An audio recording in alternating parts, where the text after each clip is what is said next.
Hi all. ഇന്നത്തെ ക്ലാസ്സിൽ കോൺസ്റ്റിറ്റ്യൂഷനെ സംബന്ധിച്ചിടത്തോളം ഏറ്റവും ഈസി ആയിട്ടുള്ള എന്നാൽ ഏറ്റവും ഇമ്പോർട്ടൻ്റ് ആയിട്ടുള്ള ഒരു പാഠഭാഗമാണ് നമ്മൾ പഠിക്കാൻ പോകുന്നത്, പ്രിയാമ്പിൾ. അപ്പം പ്രിയാമ്പിളിനെ കുറിച്ച് നമ്മൾ 2 ക്ലാസ്സുകളിലായിട്ടാണ് പറയുന്നത്. എല്ലാം ചെറിയ ചെറിയ ക്ലാസ്സുകളായിരിക്കും. 2 ക്ലാസ് നിങ്ങൾ മസ്റ്റായിട്ട് കേൾക്കുക.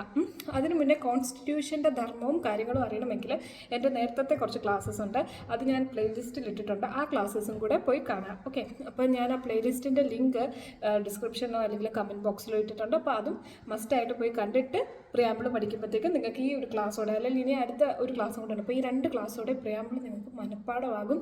എല്ലാ കോമ്പറ്റേറ്റീവ് എക്സാംസിന് ചോദിക്കുന്ന പോർഷനാണ് പ്രിയാമ്പിൾ. അപ്പം ആ ക്ലാസ്സിലേക്ക് നമുക്ക് കിടക്കാം. ഓക്കെ, പ്രിയാമ്പിൾ പലപ്പോഴും നമ്മൾ കാണാതെ പഠിച്ചിട്ടുണ്ട് സ്കൂളിലൊക്കെ പഠിക്കുമ്പോൾ, അല്ലേ? അല്ലെങ്കിൽ തന്നെ NCERTയുടെ ടെക്സ്റ്റ് ബുക്ക് നിങ്ങൾക്ക് കണ്ടിട്ടുണ്ടെങ്കിൽ അല്ലെങ്കിൽ നിങ്ങൾക്ക് ഓർമ്മ കാണും, നിങ്ങൾ കുഞ്ഞുനാളിലൊക്കെ പഠിച്ചിട്ടുണ്ടെങ്കിൽ. അതായത് NCERT ടെക്സ്റ്റ് ബുക്കിൻ്റെ ഫ്രണ്ടിൽ തന്നെ പ്രിയാമ്പിളിൻ്റെ ഫോട്ടോ ഒക്കെ പ്രിൻ്റ് ചെയ്തിട്ട് കാണും. അപ്പോൾ അതിൽ എഴുതിയിരിക്കുന്ന കാര്യം എന്താണോ അത്രേ ഉള്ളൂ പ്രിയാമ്പിൾ. ഓക്കെ, അപ്പം നമ്മുടെ കോൺസ്റ്റിറ്റ്യൂഷനെ സംബന്ധിച്ചിടത്തോളം അതിനൊരു ആമുഖം, ഇന്ന ബുക്കിൽ ഇന്ന കാര്യങ്ങളാണ് എഴുതി വെച്ചിരിക്കുന്നത്, ഇന്ന കാര്യങ്ങൾ ഇന്ന ഉദ്ദേശത്തോടെയാണ് ഈ ഒരു ബുക്ക് എഴുതി വെച്ചിരിക്കുന്നത് എന്ന് പറയുന്ന ഒരു ആമുഖമാണ്, ഏറ്റവും ക്രിസ്പായിട്ടുള്ള ഒരു ആമുഖമാണ് എന്തെന്ന് പറയുന്നത് പ്രിയാമ്പിൾ എന്ന് പറയുന്നത്. നിങ്ങൾക്ക് മനസ്സിലായെന്ന് വിചാരിക്കുന്നു. ഓക്കെ, അപ്പം കോൺസ്റ്റിറ്റ്യൂഷൻ എന്ന് പറയുന്നത് ഒരു പ്രിഫേസ് ആണ്, അല്ലെങ്കിൽ അതിനൊരു ആമുഖം, ഇൻട്രൊഡക്ഷൻ. കോൺസ്റ്റിറ്റ്യൂഷനെ സംബന്ധിച്ചിടത്തോളം പ്രിയാമ്പിൾ ആമുഖം അല്ലെങ്കിൽ പ്രിഫേസ് എന്ന രീതിയിലുള്ള ദൗത്യമാണ് കൈകാര്യം ചെയ്യുന്നത്. ഓക്കെ, അപ്പോൾ ഇത്തരം കാര്യങ്ങൾ മനസ്സിലായല്ലോ. ആദ്യമായിട്ട് പ്രിയാമ്പിൾ ഉണ്ടായിരുന്ന ഒരു കോൺസ്റ്റിറ്റ്യൂഷൻ അമേരിക്കൻ കോൺസ്റ്റിറ്റ്യൂഷനാണ്. ഓക്കെ, അപ്പം ആ ഒരു കാര്യം കൂടെ ഓർത്തിരിക്കുക. പ്രിയാമ്പിൾ ആദ്യമായിട്ട് അവതരിപ്പിക്കുന്ന കോൺസ്റ്റിറ്റ്യൂഷൻ അമേരിക്കൻ കോൺസ്റ്റിറ്റ്യൂഷനാണ്. ലോകത്തിലെ തന്നെ ആദ്യത്തെ റിട്ടേൺ കോൺസ്റ്റിറ്റ്യൂഷനും അമേരിക്കൻ കോൺസ്റ്റിറ്റ്യൂഷനാണ്. ലോകത്തിലെ തന്നെ ഏറ്റവും ചെറിയ കോൺസ്റ്റിറ്റ്യൂഷനും അമേരിക്കൻ കോൺസ്റ്റിറ്റ്യൂഷനാണ്. ഒരു ഫോർമൽ കോൺസ്റ്റിറ്റ്യൂഷൻ എന്നൊക്കെയുള്ളൊരു രീതിയിൽ ആ ഒരു തോട്ടിനെ അല്ലെങ്കിൽ ആ ഒരു ഡോക്യുമെൻ്റ് ക്രിയേറ്റ് ചെയ്യുന്നതിനെ റെവല്യൂഷനൈസ് ചെയ്തിട്ടുള്ള ഒരു കോൺസ്റ്റിറ്റ്യൂഷനാണ് അമേരിക്കൻ കോൺസ്റ്റിറ്റ്യൂഷൻ. പ്രിയാമ്പിൾ അമേരിക്കൻ കോൺസ്റ്റിറ്റ്യൂഷനിലാണ് ആദ്യമായിട്ട് വന്നതെന്ന് ഓർക്കുക. ഓക്കെ, ഇനി അടുത്തത്, പ്രിയാമ്പിളിനൊരു മുൻഗാമിയുണ്ട്. അതായത് പണ്ഡിറ്റ് ജവഹർലാൽ നെഹ്റു, നമ്മുടെ ഫസ്റ്റ് പ്രധാനമന്ത്രി. അദ്ദേഹം ഒബ്ജക്റ്റീവ് റെസൊല്യൂഷൻ എന്ന് പറയുന്ന ഒരു റെസൊല്യൂഷൻ പാർലമെൻറ്റിൽ അവതരിപ്പിക്കുകയുണ്ടായി. ആ ഒബ്ജക്റ്റീവ് റെസൊല്യൂഷനിൽ എന്തൊക്കെയാണോ പറഞ്ഞിട്ടുണ്ടായിരുന്നത് അതിനെയെല്ലാം ക്രോഡീകരിച്ചാണ് പ്രിയാമ്പിൾ എന്ന രൂപത്തിലേക്ക് ആക്കിയത്. അതായത് ഇപ്പം നമ്മൾ കോൺസ്റ്റിറ്റ്യൂവൻ്റ് അസംബ്ലിയിൽ എല്ലാവരും കോൺസ്റ്റിറ്റ്യൂഷൻ ഉണ്ടാക്കാൻ വേണ്ടി ഇരിക്കുക. അപ്പം ജവഹർലാൽ നെഹ്റു പറഞ്ഞു നമ്മുടെ കോൺസ്റ്റിറ്റ്യൂഷനിൽ ഇന്ന കാര്യങ്ങൾ ഉണ്ടായിരിക്കണം. ഓക്കെ, ഇങ്ങനെ കുറച്ച് ഒബ്ജക്റ്റീവ് റെസൊല്യൂഷനിനകത്ത് ഉണ്ടായിരുന്ന കാര്യങ്ങൾ, അതായത് നമ്മുടെ കോൺസ്റ്റിറ്റ്യൂഷൻ, നമ്മൾ ഉണ്ടാക്കാൻ പോകുന്ന കോൺസ്റ്റിറ്റ്യൂഷൻ ആരെയും ഇനിക്വാളിറ്റിക്കൊക്കെ എതിരായിട്ടായിരിക്കണം, എല്ലാവർക്കും ഇക്വാളിറ്റി കൊടുക്കണം, ആരെയും മാറ്റി നിർത്തപ്പെടരുത്. അപ്പം അങ്ങനെ കുറേ വിഷൻ, നമ്മൾ ഇപ്പോൾ ഒരു കോൺസ്റ്റിറ്റ്യൂഷൻ ഉണ്ടാക്കാൻ പോകുന്നതിന് മുന്നേ റെഡിയായിട്ട് നിൽക്കുക കോൺസ്റ്റിറ്റ്യൂഷൻ ഉണ്ടാക്കാൻ എല്ലാവരും. അപ്പോൾ അവരുടെ ഉള്ളിൽ കോൺസ്റ്റിറ്റ്യൂഷനെ കുറിച്ചൊരു ഭാവന കാണും. ആ ഭാവനയാണ് ഒബ്ജക്റ്റീവ് റെസൊല്യൂഷൻ എന്നുള്ള രീതിയിൽ ജവഹർലാൽ നെഹ്റു കോൺസ്റ്റിറ്റ്യൂവൻ്റ് അസംബ്ലിയിൽ അവതരിപ്പിച്ചത്. അപ്പോൾ ആ ഒബ്ജക്റ്റീവ് റെസൊല്യൂഷൻ ഭയങ്കര വലുതാണ്. അപ്പോൾ ആ ഒരു സംഭവത്തിനെ ക്രോഡീകരിച്ചാണ് നമ്മൾ പ്രിയാമ്പിളാക്കിയത്. ഏറ്റവും ഭരണഘടനയൊക്കെ എല്ലാം പൂർത്തീകരിച്ചു, അതിൻ്റെ പണിയൊക്കെ പൂർത്തീകരിച്ചിട്ട് ഏറ്റവും അവസാനമായിട്ട് ആഡ് ചെയ്തതും എന്താണ്? പ്രിയാമ്പിളാണ്. അപ്പോൾ പ്രിയാമ്പിളാണ്. സ്റ്റേറ്റ്മെൻറ്റ് വൈസ് ക്വസ്റ്റ്യൻ ചോദിക്കുകയാണെങ്കിൽ ഏറ്റവും അവസാനമായിട്ട് ഭരണഘടനയിലേക്ക് ആഡ് ചെയ്യപ്പെട്ടത് എന്ത് എന്ന് ചോദിച്ചാൽ എന്താ അതിൻ്റെ അർത്ഥം? എന്താ അതിൻ്റെ ഉത്തരം? പ്രിയാമ്പിളാണ്. ഓക്കെ, അപ്പം ഒബ്ജക്റ്റീവ് റെസൊല്യൂഷൻ്റെ കാര്യം മനസ്സിലായല്ലോ. നമ്മുടെ ഭരണഘടനയ്ക്ക് ഒരു ഭരണഘടനയെക്കുറിച്ചുള്ള ഒരു ഭാവന അല്ലെങ്കിൽ അതിൻ്റെ ഒരു തത്വം അല്ലെങ്കിൽ അതിൻ്റെ ഒരു വിഷൻ കോൺസ്റ്റിറ്റ്യൂവൻ്റ് അസംബ്ലിയിൽ ജവഹർലാൽ നെഹ്റു അവതരിപ്പിച്ചിരുന്നു. ആ ഒരു റെസൊല്യൂഷനെ അടിസ്ഥാനമാക്കി അതിനെ ക്രോഡീകരിച്ചുകൊണ്ടാണ് പ്രിയാമ്പിൾ ഉണ്ടാക്കിയത്. ഓക്കെ, അപ്പം ഒബ്ജക്റ്റീവ് റെസൊല്യൂഷൻ മുഴുവനും നമുക്കിതിൽ ആഡ് ചെയ്യാൻ പറ്റത്തില്ല. അപ്പം നെഹ്റു പറഞ്ഞ കാര്യങ്ങളൊക്കെ തന്നെ എന്തിലുണ്ട്? നമ്മുടെ കോൺസ്റ്റിറ്റ്യൂഷനുണ്ട്. അതുകൊണ്ട് തന്നെ ആ ഒബ്ജക്റ്റീവ് റെസൊല്യൂഷനിലുള്ള കാര്യങ്ങൾ ഭയങ്കര ബ്രീഫായിട്ട് നമ്മൾ കോൺസ്റ്റിറ്റ്യൂഷനിൽ കണ്ടന്റ് പോലെ, നമ്മൾ കണ്ടന്റ്സ് എന്നൊക്കെ പറഞ്ഞുകൊണ്ട് എഴുതത്തില്ലേ, അതുപോലെ ഒരു പ്രിഫേസ് അല്ലെങ്കിൽ ഇൻട്രൊഡക്ഷൻ പോലെ എഴുതിയിട്ടുണ്ട്. അത്രയും കാര്യങ്ങൾ മനസ്സിലാക്കാം. ഇനി ഞാൻ പ്രിയാമ്പിളിൻ്റെ ബോർഡിൽ കൊടുത്തിട്ടുണ്ട്. ഇതാണ് പ്രിയാമ്പിൾ. നിങ്ങൾ പറ്റുമെങ്കിൽ അത് കാണാതെ പഠിച്ചാൽ നിങ്ങൾ കുറേ പ്രശ്നങ്ങൾ തീരും. V the people of India, ആ ഒരു സംഭവം ഉണ്ടല്ലോ, അത് നിങ്ങൾ കാണാതെ പഠിക്കുക. അത് ഈസിയാണ്. ഒരു 10 തവണ അത് കാണാനാണ്. ഞാനൊക്കെ ഫോണിൽ വാൾപേപ്പറൊക്കെ ഇടുമായിരുന്നു പ്രിയാമ്പിൾ. അപ്പം നമ്മളെപ്പോഴും കണ്ട് അത് നമ്മൾ കാണാതെ പഠിക്കും. അപ്പം നിങ്ങൾ ലാപ്ടോപ്പോ ടാബോ എന്താണെന്ന് വെച്ചാൽ കുറച്ച് ദിവസം ആ വാൾപേപ്പർ പ്രിയാമ്പിൾ കിടന്നാൽ തന്നെ നിങ്ങൾ അത് കാണാതെ പഠിക്കുക. ആ ഒരു പേജേ ഉള്ളൂ പ്രിയാമ്പിൾ. Okay, okay. അപ്പോൾ ആ പ്രിയാമ്പിൾ കാണാതെ പഠിക്കുക. ഞാൻ വേണമെങ്കിൽ ഒന്ന് വായിക്കാം. We the people of India have solemnly resolve to constitute India into a sovereign socialist secular democratic republic and to secure to all its citizens social justice. അതായത് ഇത്രത്തിൻ്റെ അർത്ഥം ഞാൻ പറയാം. അതായത് ഇന്ത്യയിലെ ആളുകൾ തുടങ്ങുന്നത് എങ്ങനെയാണ്? വി വെച്ചാണ്. അതായത് പ്രിയാമ്പിൾ നമ്മൾ ജനാധിപത്യ രാജ്യമല്ലേ, അപ്പം നമ്മളുടെ പ്രതിനിധികളാണ് പ്രിയാമ്പിളും കോൺസ്റ്റിറ്റ്യൂഷനും ഉണ്ടാക്കാൻ നമ്മൾ വിട്ടിരിക്കുന്നത് കോൺസ്റ്റിറ്റ്യൂവൻ്റ് അസംബ്ലിയിൽ. അപ്പം എങ്ങനെ എഴുതിയിരിക്കുന്നത്? We the people of India. അപ്പം നമ്മൾ ജനപ്രതിനിധികളും ജനങ്ങളും എല്ലാവരും. അപ്പം ഇത് തുടങ്ങുന്നത് V the people of India എന്ന് പറഞ്ഞുകൊണ്ടാണ്. അപ്പം പ്രിയാമ്പിൾ അപ്പം ആരാ എഴുതുന്നത്? ആർക്ക് വേണ്ടി സമർപ്പിക്കുന്നതാണ്? അല്ലെങ്കിൽ ആരാണ് പ്രിയാമ്പിൾ ഉണ്ടാക്കുന്നത്? അല്ലെങ്കിൽ അതിൻ്റെ ഒരു കടമയും കർത്തവ്യവും ഒക്കെ ആരാണ് സ്വയം ഏറ്റെടുക്കുന്നത്? നമ്മൾ തന്നെയാണ്, ജനങ്ങൾ തന്നെയാണ്. ഓക്കെ, ജനങ്ങളാണ് ഇതിൽ പ്രിയാമ്പിളിൽ പരാമർശിക്കുന്ന വി ദ പീപ്പിൾ എന്നുള്ളത് കൊണ്ട് ഉദ്ദേശിക്കുന്നത്, അല്ലാതെ കോൺസ്റ്റിറ്റ്യൂവൻ്റ് അസംബ്ലിയിലെ ആളുകളല്ല. ഓക്കെ, അപ്പം നമുക്ക് വേണ്ടി ബിഹാഫ് ഓഫ് അസ് അത് കോൺസ്റ്റിറ്റ്യൂവൻ്റ് അസംബ്ലിയിലെ ആളുകൾ ഈ ഒരു പ്രിയാമ്പിളും ബുക്കും കോൺസ്റ്റിറ്റ്യൂഷനും എഴുതുകയാണ്. അപ്പം കോൺസ്റ്റിറ്റ്യൂഷനെ കുറിച്ചുള്ള ഒരു ഒരു പരാമർശമാണ് ഈ പ്രിയാമ്പിളിൽ. അപ്പോൾ എന്താ എഴുതിയിരിക്കുന്നത്? We the people of India, നമ്മൾ ജനങ്ങൾ having solemnly resolve to constitute India into a. അപ്പം നമ്മൾ ജനങ്ങൾ, ഇന്ത്യയിലെ ജനങ്ങൾ എല്ലാവരും കൂടെ ഒത്തൊരുമിക്കുകയാണ്. എന്തിനു വേണ്ടി? നമ്മുടെ ഇന്ത്യയെ ഈ പറയുന്ന രീതിയിലുള്ള ഒരു രാജ്യമാക്കാൻ. ഏതൊക്കെ? സോവറൈൻ ആയിട്ടുള്ള ഒരു രാജ്യമാക്കാൻ. സോവറിനിറ്റി എന്ന് പറയുന്ന വേർഡിൻ്റെ അർത്ഥം എന്താ? പരമാധികാരം. പരമാധികാരം എന്ന് പറയുന്ന വേർഡ് കൊണ്ട് എന്താ ഉദ്ദേശിക്കുന്നത്? അതായത് ഇന്ത്യയിലെ കാര്യം ഇന്ത്യ നോക്കും, ഇന്ത്യയിലെ ഭരണകാര്യങ്ങൾ ഇന്ത്യയിലെ ജനങ്ങൾ നോക്കും. വേറൊരു രാജ്യത്തെ ആൾ വന്ന് നമ്മുടെ അടുത്തൊന്നും പറഞ്ഞു തരണ്ട. കുറേ കാലം ബ്രിട്ടൻ എന്ന് പറയുന്ന ഒരു രാജ്യമാണ് നമ്മളെ ഭരിച്ചുകൊണ്ടിരുന്നത്, അല്ലേ? അപ്പോൾ ബ്രിട്ടൻ്റെ കീഴിലായിരുന്നു ഇന്ത്യ എന്ന് പറയുന്ന ഒരു രാജ്യം. ഒരു രാജ്യത്തെ മറ്റൊരു രാജ്യം കീഴടക്കി വെച്ചിരിക്കുകയായിരുന്നു. പരമാധികാരം എന്ന് പറയുമ്പം ഒരു രാജ്യവും ഒരു രാജ്യത്തിൻ്റെ കീഴിൽ നിൽക്കാതിരിക്കുന്ന ഒരു അവസ്ഥ, ഇൻഡിപെൻഡൻ്റ് ആയിട്ട് നിൽക്കുന്ന ഒരു അവസ്ഥയാണ് സോവറിനിറ്റി എന്നുള്ള വാക്കുകൊണ്ട് ഉദ്ദേശിക്കുന്നത്. നമ്മുടെ കാര്യം നമ്മൾ തന്നെ ചെയ്യും. ഇന്ത്യയുടെ കാര്യം തീരുമാനിക്കുന്നതും നടപ്പിലാക്കുന്നതും ഇന്ത്യ തന്നെ. അതാണ് പരമാധികാരം, സോവറിനിറ്റി എന്ന് പറയുന്ന വേർഡ്. അപ്പോൾ വി ദ പീപ്പിൾ, ഇന്ത്യയിലെ ജനങ്ങളെല്ലാവരും കൂടെ നമ്മുടെ രാജ്യത്തിനെ ഈ പറയുന്ന വിധത്തിൽ കൺവേർട്ട് ചെയ്യാണ്. ഏതൊക്കെയുള്ള രീതിയിൽ? അല്ലെങ്കിൽ കോൺസ്റ്റിറ്റ്യൂട്ട് ചെയ്യുകയാണ് ഇന്ത്യയെ ആ രീതിയിലേക്ക്. കോൺസ്റ്റിറ്റ്യൂട്ട്, എനിക്ക് അതിൻ്റെ കറക്റ്റ് മലയാളം കിട്ടുന്നില്ല. അപ്പം രൂപപ്പെടുത്തുകയാണ്. നമ്മൾ ജനങ്ങൾ ഇന്ത്യയെ ഏതൊക്കെ രീതിയിലേക്കാണ് രൂപപ്പെടുത്തുന്നത്? ഇൻടു എ സോവറൈൻ ആയിട്ടുള്ള, സോഷ്യലിസ്റ്റ് ആയിട്ടുള്ള സെക്യുലർ ആയിട്ടുള്ള, ഡെമോക്രാറ്റിക് ആയിട്ടുള്ള, റിപ്പബ്ലിക് ആയിട്ടുള്ള ഒരു രാജ്യമായിട്ട് മാറ്റുകയാണ്. അതാണ് ഈ ഫസ്റ്റ് സെൻറ്റൻസിൻ്റെ അർത്ഥം. We the people of India have solemnly resolved, നമ്മളെല്ലാവരും കൂടെ ഒരുമിച്ചിരിക്കുന്നു, to constitute India into a sovereign socialist secular democratic republic.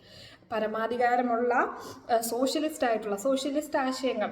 അപ്പോൾ സോഷ്യലിസ്റ്റ് ആശയങ്ങൾ എന്ന് പറയുമ്പോൾ കുറേ ആശയങ്ങളുണ്ട്. അപ്പോൾ നിങ്ങൾ ജസ്റ്റ് ക്യാപിറ്റലിസം, പൂർണ്ണമായിട്ടും ക്യാപിറ്റലിസം അല്ലാത്ത ജനങ്ങളുടെ ക്ഷേമത്തിന് വേണ്ടി എന്നുള്ള അർത്ഥത്തിലെടുത്താൽ മതി സോഷ്യലിസ്റ്റ് എന്ന് പറയുന്നത്. ഓക്കെ, അപ്പം പരമാധികാരമുള്ള, സോഷ്യലിസ്റ്റ് ആയിട്ടുള്ള, സെക്യുലർ ആയിട്ടുള്ള, നമ്മുടെ ഒരു മതേതരത്വമുള്ള രാജ്യം. പിന്നെ ഡെമോക്രാറ്റിക് ആയിട്ടുള്ള, നമ്മളെന്താണ്? ജനാധിപത്യം. ഇവിടെ രാജഭരണമാണോ? അല്ല. അപ്പം ജനാധിപത്യമായിട്ടുള്ള, റിപ്പബ്ലിക് ആയിട്ടുള്ള രാജ്യമായിട്ട് നമ്മൾ നമ്മുടെ രാജ്യത്തിനെ കോൺസ്റ്റിറ്റ്യൂട്ട് ചെയ്യുകയാണെന്നാണ് ഇതിൻ്റെ ഫസ്റ്റ് പാരഗ്രാഫിൻ്റെ അർത്ഥം. അപ്പം റിപ്പബ്ലിക് എന്ന് പറയുന്ന വേർഡിൻ്റെ അർത്ഥം എന്താ? അതായത് ഹെഡ് ഓഫ് ദ സ്റ്റേറ്റ്. അപ്പം ഒരു രാജ്യം എടുത്താൽ ആ രാജ്യത്തിൻ്റെ ഹെഡ് എന്ന് പറയുന്ന പദവിയിലിരിക്കുന്ന ആളെ ജനങ്ങൾ തന്നെയാണ് തിരഞ്ഞെടുക്കുന്നതെങ്കിൽ, അതായത് തിരഞ്ഞെടുക്കുന്ന ആളാണ് ഹെഡെങ്കിൽ അതിനെ റിപ്പബ്ലിക് എന്ന് പറയും. ഇപ്പോൾ ബ്രിട്ടൻ്റെ ഹെഡ് എന്ന് പറയുന്നത് അവിടുത്തെ രാജ്ഞിയാണ്. അപ്പം രാജ്ഞിയാകുമ്പോൾ, രാജ്ഞി എന്ന് പറയുന്നത് ജനങ്ങൾ തിരഞ്ഞെടുക്കുന്നതല്ല, അവർ പരമ്പരാഗതമായിട്ട് രാജകുടുംബത്തിലെ അടുത്ത അംഗം രാജ്ഞിയാവുകയാണ്, അല്ലെ രാജാവാവുകയാണ് ചെയ്യുന്നത്, അല്ലേ? അപ്പം അവിടെ ഹെഡ് ഓഫ് ദ സ്റ്റേറ്റ്, അപ്പോൾ ആ രാജ്യത്തിൻ്റെ അല്ലെങ്കിൽ ആ ഒരു ഭരണകൂടത്തിൻ്റെ ഹെഡ് എന്ന് പറയുന്നത് ഒരു തലമുറകൾ വഴി ജനനം കൊണ്ട് അവകാശം ലഭിച്ച ആളാണ് അതിൻ്റെ ഹെഡ് ഓഫ് ദ സ്റ്റേറ്റ്. അപ്പോൾ അത് റിപ്പബ്ലിക് അല്ല. ഇന്ത്യയുടെ ഹെഡ് എന്ന് പറയുന്നത് ഒരു കോൺസ്റ്റിറ്റ്യൂഷണൽ പദവിയിൽ ഫസ്റ്റ് സിറ്റിസൺ എന്ന് പറയുന്നത് പ്രസിഡന്റാണ്. നമ്മൾ പ്രസിഡന്റിനെ തിരഞ്ഞെടുക്കുക ചെയ്യുന്നത്. ജനങ്ങളല്ല തിരഞ്ഞെടുക്കുന്നത് എങ്കിൽ പോലും നമ്മുടെ റെപ്രസെൻറ്റേറ്റീവ്സ് നമ്മൾ തിരഞ്ഞെടുത്തവർ തിരഞ്ഞെടുക്കുക ചെയ്യുന്നത്. അതൊരിക്കലും ജന്മാവകാശമൊന്നുമല്ല. പ്രസിഡന്റ് അല്ലെങ്കിൽ മറ്റ് പദവികളൊന്നും എന്തല്ല, ജന്മാവകാശമല്ല നമ്മുടെ ഭരിക്കുന്നവരുടെ പദവികൾ. അപ്പോൾ സ്വാഭാവികമായിട്ട് ഹെഡ് ഓഫ് ദി സ്റ്റേറ്റ് എന്ന് പറയുന്നത് തിരഞ്ഞെടുക്കപ്പെട്ട വ്യക്തിയാണ്. അതുകൊണ്ടാണ് അതിനെ റിപ്പബ്ലിക് എന്ന് പറയുന്നത്. അപ്പോൾ നമ്മുടെ രാജ്യം എന്ന് പറയുന്നത് എന്തൊക്കെയാണ്? അക്കോർഡിംഗ് ടു പ്രിയാമ്പിൾ സോവറൈൻ ആണ്, സോഷ്യലിസ്റ്റ് ആണ്, സെക്യുലർ ആണ്, ഡെമോക്രാറ്റിക് ആണ്, റിപ്പബ്ലിക് ആണ്. അപ്പോൾ ഇത്രയും കാര്യങ്ങൾ. അപ്പം നമ്മുടെ പ്രിയാമ്പിളിൽ എന്തിനെക്കുറിച്ച്, നമ്മുടെ രാജ്യത്തിൻ്റെ സ്വഭാവത്തെക്കുറിച്ച് പറയുന്നുണ്ട്. നിങ്ങളുടെ ഒരു ക്വസ്റ്റ്യൻ ചോദിക്കുകയാണ്, അക്കോർഡിംഗ് ടു പ്രിയാമ്പിൾ എന്തൊക്കെയാണ് രാജ്യത്തിൻ്റെ, നമ്മുടെ ഇന്ത്യയുടെ സ്വഭാവമായിട്ട് പറയുന്നത് എന്ന് ചോദിക്കുമ്പോൾ നിങ്ങൾ എന്തൊക്കെ എഴുതേണ്ടത്? നമ്മുടെ രാജ്യം സോവറൈൻ ആണ്, അതായത് പരമാധികാരമുള്ള രാജ്യമാണ്, സോഷ്യലിസ്റ്റ് ആണ്, സെക്യുലർ ആണ്, ഡെമോക്രാറ്റിക് ആണ്, റിപ്പബ്ലിക് ആണ്. ഈ 5 കാര്യങ്ങളാണ് നമ്മുടെ രാജ്യത്തിൻ്റെ സ്വഭാവമായിട്ട് പ്രിയാമ്പിളിൽ പരാമർശിച്ചിരിക്കുന്നത്. അപ്പോൾ ഈ 5 കാര്യങ്ങളിൽ ഊന്നിയാണ് നമ്മുടെ കോൺസ്റ്റിറ്റ്യൂഷനിൽ ബാക്കി കാര്യങ്ങളും എഴുതി വെച്ചിരിക്കുന്നതെന്ന് ഓർക്കുക. അപ്പോൾ സെക്യുലറിസത്തിനെതിരായിട്ട് എന്തെങ്കിലും കോൺസ്റ്റിറ്റ്യൂഷനിൽ കാണുമോ? ഇല്ല. കാരണം നമ്മുടെ രാജ്യം സെക്യുലറാണ്. പരമാധികാരത്തിന്, നമ്മുടെ സോവറിനിറ്റിക്ക് എതിരായിട്ടുള്ള എന്തെങ്കിലും കോൺസ്റ്റിറ്റ്യൂഷനിൽ കാണുമോ? ഇല്ല. അതുപോലെ നമ്മുടെ സെക്യുലറിസത്തിനും നമ്മുടെ പരമാധികാരത്തിനും ഒക്കെ എതിരായിട്ട് എന്തെങ്കിലും നമ്മുടെ നിയമനിർമ്മാണ സഭകൾക്ക് ഉണ്ടാക്കാൻ പറ്റുമോ? അങ്ങനത്തെ ഒരു നിയമം ഉണ്ടാക്കാൻ പറ്റുമോ? ഇല്ല. കാരണം അങ്ങനെ ഉണ്ടാക്കുകയാണെങ്കിൽ അത് കോൺസ്റ്റിറ്റ്യൂഷൻ വിരുദ്ധമാകും. ഇത്ര മനസ്സിലായാലോ? ഇനി അടുത്ത സെൻറ്റൻസിൻ്റെ ബാക്കി, ഈ ഒരു പാരഗ്രാഫിൻ്റെ ബാക്കി പറയണം. രാജ്യത്തിൻ്റെ സ്വഭാവം പറഞ്ഞു. ഇനി അടുത്തത് ഇവിടുത്തെ ജനങ്ങൾക്ക് എന്തൊക്കെ നൽകുന്നു എന്നുള്ളതാണ്. അതായത് we the people of India have solemnly resolve to constitute India into a sovereign, socialist, secular, democratic republic and, ഈ ഭാഗമാണ് ഇനി അടുത്ത് നമ്മൾ ഡിസ്കസ് ചെയ്യാൻ പോകുന്നത്, and to secure to all it citizen, അതായത് ഇവിടുത്തെ സിറ്റിസൺസിന്, ഇവിടുത്തെ പൗരന്മാർക്കെല്ലാം ഈ താഴെ പറയുന്ന കാര്യങ്ങളൊക്കെ പ്രൊവൈഡ് ചെയ്യും. അതായത് പ്രൊവൈഡ് ചെയ്യുന്നതിലുപരി, അതായത് ഈ കാര്യങ്ങൾ, താഴെ പറയുന്ന കാര്യങ്ങൾ പൗരന്മാരുടേത് സുരക്ഷിതമായിട്ട് ഉറപ്പുവരുത്തും, പൗരന്മാർക്ക് ലഭിക്കുന്നുണ്ട് എന്നുള്ള കാര്യം ഉറപ്പുവരുത്തും. എന്തൊക്കെ കാര്യങ്ങളാണ് പൗരന്മാർക്ക് ലഭിക്കുന്നതായിട്ട് ഉറപ്പുവരുത്തുന്നത്? According to preamble, justice, liberty, equality, fraternity. അപ്പം ജസ്റ്റിസ്, അതായത് പൗരന്മാർക്ക് നീതി ഉറപ്പാക്കും, ലിബർട്ടി ഉറപ്പാക്കും, ഇക്വാളിറ്റി ഉറപ്പാക്കും, ഫ്രട്ടേണിറ്റി ഉറപ്പാക്കും. ഈ 4 കാര്യങ്ങൾ പൗരന്മാർക്കുണ്ടാകുമെന്നും ഉറപ്പാക്കും. അപ്പം പ്രിയാമ്പിളിൽ ആരെക്കുറിച്ചൊക്കെ പറയുന്നുണ്ട്? സ്റ്റേറ്റിൻ്റെ സ്വഭാവം, നമ്മുടെ രാജ്യത്തിൻ്റെ ടൈപ്പ്, നമ്മുടെ രാജ്യത്തിൻ്റെ ടൈപ്പിനെ കുറിച്ച് പറയുന്നുണ്ട്. Sovereign, socialist, secular, democratic, republic. രാജ്യത്തിൻ്റെ ടൈപ്പ്. പിന്നെ രാജ്യത്ത് താമസിക്കുന്ന ആളുകൾക്ക് എന്തൊക്കെ ഉണ്ടായിരിക്കും? രാജ്യത്തിന് താമസിക്കുന്ന ആളുകൾക്ക് ഒബ്വിയസ്ലി ഈ പറയുന്ന കാര്യങ്ങൾ എങ്ങനെ പോയാലും ഉണ്ടായിരിക്കും. ഏതൊക്കെ? ജസ്റ്റിസ്, അതായത് അവർക്ക് നീതിപൂർവമായിട്ട് അവരുടെ കാര്യങ്ങൾ കൈകാര്യം ചെയ്യും. ലിബർട്ടി, അവർക്ക് സ്വാതന്ത്ര്യം കാണും. ഇക്വാളിറ്റി ഉണ്ടായിരിക്കും, ഫ്രട്ടേണിറ്റി ഉണ്ടായിരിക്കും. അപ്പോൾ ഈ ഒരു 4 കാര്യങ്ങൾ പൗരന്മാർക്ക് ഉണ്ടായിരിക്കും എന്നുള്ളതാണ് ഇതിൻ്റെ അകത്ത് പറയുന്നത്. പൗരന്മാരെ കുറിച്ച് പ്രതിപാദിക്കുന്ന വേർഡ്സാണ് ഇത്രയെന്ന് ഓർക്കാം. അപ്പം ജസ്റ്റിസ്, നീതി ഉറപ്പാക്കും. ഏതൊക്കെ മേഖലകളിൽ? അടുത്തത് ജസ്റ്റിസ് മാത്രം നിങ്ങൾ ചിന്തിക്കുക. ജസ്റ്റിസ്, നീതി എവിടൊക്കെയാണ് ഉറപ്പാക്കുന്നത്? സോഷ്യലായിട്ടുള്ള, സാമൂഹിക കാര്യങ്ങളിൽ നീതി ഉറപ്പാക്കും. സമൂഹത്തിൽ ആരെയും 2 തട്ടിൽ നിർത്തത്തില്ല. ഓക്കെ. എക്കണോമിക്, പിന്നീട് പൊളിറ്റിക്കൽ. അപ്പം സമൂഹത്തിൽ ഇപ്പോൾ ഡിസ്ക്രിമിനേഷൻ, മറ്റു കാര്യങ്ങൾ, കാസ്റ്റും കാര്യങ്ങളും, മീൻസ് കാസ്റ്റും കാര്യങ്ങളുടെ ഒക്കെ പേരിൽ ഹൈറാർക്കി, അല്ലെങ്കിൽ സമൂഹത്തിൽ ഒരാൾ ഉന്നതൻ മറ്റേ ആൾ താഴെ, അങ്ങനത്തെ രീതിയിൽ നമ്മൾ ട്രീറ്റ് ചെയ്യത്തില്ല. എല്ലാവരെയും സമൂഹത്തിൽ ഒരുപോലെ ട്രീറ്റ് ചെയ്യും. അതാണ് ജസ്റ്റിസ് എന്ന് പറയുന്നത്. ഒരുപോലെ ആയിരിക്കും അവർക്ക് നീതി നടപ്പാക്കുക. കുറഞ്ഞവന് കുറഞ്ഞ നീതി, കൂടിയവന് കൂടിയ നീതി, അങ്ങനെയില്ല. സാമൂഹികപരമായിട്ടുള്ള നീതി അവർ ഉറപ്പാക്കും. എക്കണോമിക് ആയിട്ടുള്ള ജസ്റ്റിസ് എന്ന് വെച്ചാൽ എന്താണ്?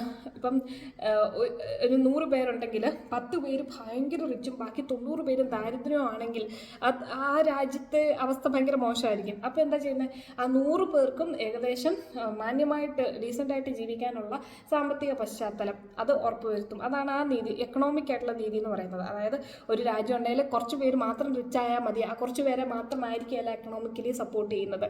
എല്ലാവരെയും എക്കണോമിക്കലി സപ്പോർട്ട് ചെയ്യും എന്നുള്ളതാണ്. ഇപ്പോൾ ദാരിദ്ര്യ നിർമ്മാർജ്ജനമൊക്കെ ഇല്ലാണ്ടാക്കും, നിർമ്മാർജ്ജനം ചെയ്യും, ആ ഒരു അർത്ഥമാണ് കേട്ടോ, ഇല്ലാണ്ടാക്കുന്നില്ല, സോറി. അപ്പോൾ മനസ്സിലാവുന്നുണ്ടല്ലോ? അപ്പോൾ എക്കണോമിക് ആയിട്ടുള്ള നീതി, എക്കണോമിക് ജസ്റ്റിസ്. പക്ഷേ എക്കണോമിക് ജസ്റ്റിസ് ഒക്കെ പ്രാക്ടിക്കലി ഭയങ്കര കുറവാണ് നമ്മുടെ രാജ്യത്ത്. പാവപ്പെട്ടവർ കുറേ പേര് ഇപ്പോഴും ഉണ്ട്, സാമ്പത്തികമായിട്ട് ഏറ്റവും പുറകെ. സാമ്പത്തികം നല്ല ബേസിക് നീഡ്സ് പോലും കൂട്ടിമുട്ടാൻ കഷ്ടപ്പെടുന്നവരുണ്ട് നമ്മുടെ രാജ്യത്ത്. പക്ഷേ പ്രിയാമ്പിൾ പ്രകാരം ഇങ്ങനെയാണ് എഴുതിയിരിക്കുന്നത്. നീതി ഏതൊക്കെ രീതിയിൽ ഉറപ്പുവരുത്തും? സാമൂഹ്യപരമായിട്ട് സമൂഹത്തിൽ നമ്മളെ ആരും അകറ്റി നിർത്തത്തില്ല. മീൻസ് അതിനുള്ള നീതി നടപ്പാക്കുന്നതിൽ. ഓക്കെ, അപ്പം നീതിയുക്തമായിട്ടായിരിക്കും പെരുമാറുന്നത്. സാമൂഹികപരമായിട്ടും എക്കണോമിക്കലിയും, അതായത് പാവപ്പെട്ടവരുടെ പൈസ മുഴുവനും പണക്കാരനും കൊണ്ടുപോകുന്ന രീതിയിലുള്ള നീതി ആയിരിക്കുകയല്ല, എല്ലാവർക്കും ഒരേപോലെയുള്ള നീതി സാമ്പത്തികമായിട്ടുണ്ടായിരിക്കും. പൊളിറ്റിക്കലി ജസ്റ്റിസ് ആയിരിക്കും. നമ്മുടെ പൊളിറ്റിക്കൽ എന്ന് പറയുമ്പോഴത്തേക്കും അതിന് പൊളിറ്റിക്കൽ പാർട്ടി മാത്രമല്ല, നമ്മുടെ രാഷ്ട്രീയത്തിനൊത്ത് നമുക്ക് ജീവിക്കാൻ പറ്റുന്ന ഒരു ജസ്റ്റിസ്. നമ്മുടെ രാഷ്ട്രീയമല്ല, നമ്മുടെ തത്വചിന്തയും കാര്യങ്ങളും ഇന്നാന്ന് വിചാരിച്ച് നമുക്ക് നീതി നിഷേധം ഉണ്ടാവില്ല. അപ്പം ജസ്റ്റിസ് ഈ 3 കാര്യങ്ങളിലും ഉണ്ട്: സോഷ്യൽ, എക്കണോമിക്, പൊളിറ്റിക്കൽ. ജസ്റ്റിസ് അതായത് നമ്മുടെ സിറ്റിസൺസിന് എന്തൊക്കെ കാര്യങ്ങളാണ് ഉറപ്പുവരുത്തിയിരിക്കുന്നത്? Justice, liberty, equality, fraternity. അപ്പോൾ ജസ്റ്റിസ് ഏതൊക്കെ കാര്യത്തിലാണ്? Economic, political, social. ഓക്കെ, ഇനി അടുത്തത് ലിബർട്ടി, സ്വാതന്ത്ര്യം. ഇവിടെയുള്ള എല്ലാ ജനങ്ങൾക്കും സ്വാതന്ത്ര്യം ഉണ്ടായിരിക്കും. എന്തിനൊക്കെയുള്ള സ്വാതന്ത്ര്യം ഉള്ളത്? അങ്ങനെ തോന്നിയ സ്വാതന്ത്ര്യമാണ്. എനിക്കിപ്പം നിങ്ങളുടെ ആരെങ്കിലും ഇഷ്ടമല്ല, നിങ്ങളെ കൊല്ലാനും എനിക്ക് സ്വാതന്ത്ര്യം ഉണ്ടാവണ്ടല്ലേ? അങ്ങനെ കൊല്ലാനൊക്കെ സ്വാതന്ത്ര്യം ഉണ്ടാവുകയാണെങ്കിൽ എല്ലാവരും അങ്ങോട്ടും ഇങ്ങോട്ടും കൊല്ലത്തല്ലേ ഉള്ളൂ. അപ്പോൾ സ്വാതന്ത്ര്യം നമ്മുടെ ലിമിറ്റഡ് ആണ്, അതെപ്പോഴും ഓർക്കുക. അതൊരു വലിയൊരു കണ്ടന്റാണ്. അതിപ്പം ഇത്ര ഞാൻ ഉദ്ദേശിച്ചാൽ മതി, ഇത്രയും ഓർത്താൽ മതി. ലിബർട്ടി എന്തൊക്കെ കാര്യങ്ങൾക്കുണ്ട്? തോട്ട്, നമ്മളുടെ ചിന്തകൾ, നമുക്ക് സ്വതന്ത്രമായിട്ട് ചിന്തിക്കാം, നമുക്ക് സ്വതന്ത്രമായിട്ട് നമുക്ക് തോന്നുന്നത് സംസാരിക്കാം. എക്സ്പ്രഷൻ, ബിലീഫ്, വിശ്വസിക്കാം. ഫെയ്ത്ത് ആൻഡ് വർഷിപ്പ്, പിന്നെ നമ്മുടെ അല്ലാത്ത വിശ്വാസം, ദൈവം, അങ്ങനത്തെ ഒക്കെ കാര്യങ്ങൾ. അപ്പം നമുക്ക് എന്തിനൊക്കെയുള്ള സ്വാതന്ത്ര്യമുണ്ട്? നമുക്ക് ചിന്തിക്കാനുള്ള സ്വാതന്ത്ര്യമുണ്ട്, സ്വതന്ത്രമായിട്ട് നമുക്ക് ചിന്തിക്കാം. നമുക്ക് എന്താണ് പറയാനുള്ളത്? നമുക്ക് എക്സ്പ്രസ് ചെയ്യാൻ പറ്റും. പിന്നെ നമ്മൾ കുറച്ച് ഒരു മോറൽ സാധനം ഉണ്ടല്ലോ, ഓരോരോ ബിലീഫ് ഉണ്ടല്ലോ, ബിലീഫിനുള്ളതുണ്ട്. ചില കാര്യങ്ങൾ നമുക്ക് വിശ്വസിക്കാനുള്ളതിൻ്റെ സ്വാതന്ത്ര്യമുണ്ട്. പിന്നെ ഫെയ്ത്ത് ആൻഡ് വർഷിപ്പ്. ഫെയ്ത്ത് എന്ന് പറയുന്നത് ഏതാ? കുറച്ചുകൂടെ റിലീജിയസ് ടെമ്പയസ് ആയിട്ടുള്ള ഒരു സംഭവമാണ്. നമുക്ക് ആരാധിക്കാനും വർഷിപ്പ് ചെയ്യാനും, നമുക്ക് ഇഷ്ടമുള്ള മതം അല്ലെങ്കിൽ ഇഷ്ടമുള്ള സെക്റ്റിൽ നമുക്ക് എന്ത് ചെയ്യാം, വിശ്വസിക്കാനും ഉള്ള ലിബർട്ടി ഉണ്ട്, സ്വാതന്ത്ര്യം നമുക്കുണ്ട്. സ്റ്റേറ്റ് ഒരിക്കലും ഇന്നത് ചെയ്യരുതെന്ന് നമ്മളോട് പറയില്ല. ഇനി അടുത്ത ഇക്വാലിറ്റി എന്ന് പറയുന്നത് സമത്വം. എന്തിനാണ് നമുക്ക് സമത്വം കോൺസ്റ്റിറ്റ്യൂഷൻ ഗ്യാരണ്ടി ചെയ്യുന്നത്? സ്റ്റാറ്റസ് ആൻഡ് ഓഫ് ഓപ്പർച്യൂണിറ്റി, അതായത് നമുക്ക് അവസരങ്ങൾ ലഭിക്കുന്നതിനും സ്റ്റാറ്റസിൽ. ഇപ്പം സ്റ്റാറ്റസ് എന്ന് പറയുമ്പോൾ അത് കുറച്ചുകൂടെ ഒരു മൈൻഡിൻ്റെ ഒരു കാര്യം. ഇപ്പം എല്ലാവരെയും ഈക്വൽ ആയിട്ടായിരിക്കും ട്രീറ്റ് ചെയ്യുന്നത്. കുറച്ചുകൂടി ഇത് ഇക്വാലിറ്റി എന്ന് പറയുന്ന പോർഷൻ ഇറ്റ്സെൽഫ് ഈസ് കോംപ്ലിക്കേറ്റഡ്. അത് ഞാൻ പിന്നെ നമ്മൾ റൈറ്റ്സ് ഒക്കെ പഠിക്കുമ്പോൾ നമുക്ക് കുറച്ചുകൂടെ വൃത്തിക്ക് പറയാതെ.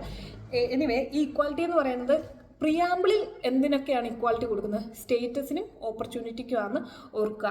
സ്റ്റേറ്റസിനും ഓപ്പർച്യൂണിറ്റി. ഓക്കെ, അപ്പം 2ാം കിട 3ാം കിട ആയിട്ടൊന്നും ആരെയും ട്രീറ്റ് ചെയ്യത്തില്ല, അതാണ് സ്റ്റേറ്റസ് എന്ന് ഉദ്ദേശിക്കുന്നത്. പിന്നെ ഓപ്പർച്യൂണിറ്റി എന്ന് പറയുന്നത് ജനങ്ങൾക്ക് എല്ലാവർക്കും ഒരേപോലെ രക്ഷപ്പെടാനുള്ള അവസരങ്ങൾ നൽകുക, ഓപ്പർച്യൂണിറ്റി. അപ്പോൾ ഇക്വാലിറ്റി എന്ന് പറയുന്നത് സ്റ്റേറ്റസ് ആൻഡ് ഓപ്പർച്യൂണിറ്റി, അത്രയും കൂടെ ഓർക്കുക. ആൻഡ് ഫ്രറ്റേണിറ്റി എന്ന് പറയുന്ന വേർഡിന് കുറച്ചുകൂടെ വേറൊരു ഡയമെൻഷനുണ്ട്. And to promote among them all fraternity, assuring the dignity of the individual and the unity and integrity of the nation. അപ്പം നമ്മുടെ ഇടയിൽ സാഹോദര്യം ഉണ്ടാകുക. ഫ്രറ്റേണിറ്റി എന്ന് പറയുന്നത് സാഹോദര്യം. അപ്പം നമ്മുടെ ജനങ്ങളുടെ ഇടയിൽ സ്വാതന്ത്ര്യം ഉണ്ടാകും. അത് എന്തിനൊക്കെയാണ്? അഷ്വറിങ്, എന്തൊക്കെ കാര്യമാണ് ഉറപ്പുവരുത്തുന്നത്? Dignity of the individual and the unity and integrity of the nation. രാജ്യത്തിൻ്റെ അഖണ്ഡതയ്ക്കും യൂണിറ്റിക്കും, ഇൻറ്റഗ്രിറ്റി, യൂണിറ്റി. അപ്പം രാജ്യത്തിനെ സംബന്ധിച്ചിടത്തോളം യൂണിറ്റിയും ഇൻറ്റഗ്രിറ്റിയും ഉണ്ടായിരിക്കും. ജനങ്ങളെ സംബന്ധിച്ചിടത്തോളം ഈ കാര്യങ്ങൾ, ഫ്രട്ടേണിറ്റി, സാഹോദര്യം, ജസ്റ്റിസ്, ലിബർട്ടി, ഇക്വാലിറ്റി, ഈ കാര്യങ്ങളും കൂടെ ഉറപ്പായിട്ടും ഉണ്ടായിരിക്കും എന്നാണ് പ്രിയാമ്പിളിൽ പറയുന്നത്. ഓക്കെ, പിന്നെ പ്രിയാമ്പിളിൽ പറയുന്നത് ലാസ്റ്റത്തെ sentence: in our constituent assembly this 26th day of November 1949 do hereby adopt, enact and give to ourselves this constitution. അത് ഞങ്ങൾ, ഇന്ത്യയിലെ ജനങ്ങൾ, ഇന്ത്യ പോലൊരു രാജ്യം, എങ്ങനെയുള്ള രാജ്യമാണ്? Socialist, sovereign, secular, democratic republic ആയിട്ടുള്ള ഇന്ത്യ പോലൊരു രാജ്യം, അവിടുത്തെ ആളുകൾക്ക് ലിബർട്ടി, ഇക്വാലിറ്റി, ഫ്രട്ടേണിറ്റി, ജസ്റ്റിസ് ഇത്രയുമൊക്കെ പ്രൊവൈഡ് ചെയ്തുകൊണ്ട് അവരിലെ സ്വാതന്ത്ര്യവും വ്യക്തിയുടെ ഡിഗ്നിറ്റിയും രാജ്യത്തിൻ്റെ അഖണ്ഡതയും യൂണിറ്റിയും എല്ലാം കൂടെ ഒരുമിച്ച് ചേർത്തുകൊണ്ട് ഇന്ന ദിവസം 26 നവംബറിൽ 1949 ഈ കോൺസ്റ്റിറ്റ്യൂഷൻ ഞങ്ങൾക്ക് തന്നെ സമർപ്പിക്കുന്നു എന്നാണ് പ്രിയാമ്പിളിൻ്റെ ലാസ്റ്റ് എഴുതി വെച്ചിരിക്കുന്നത്.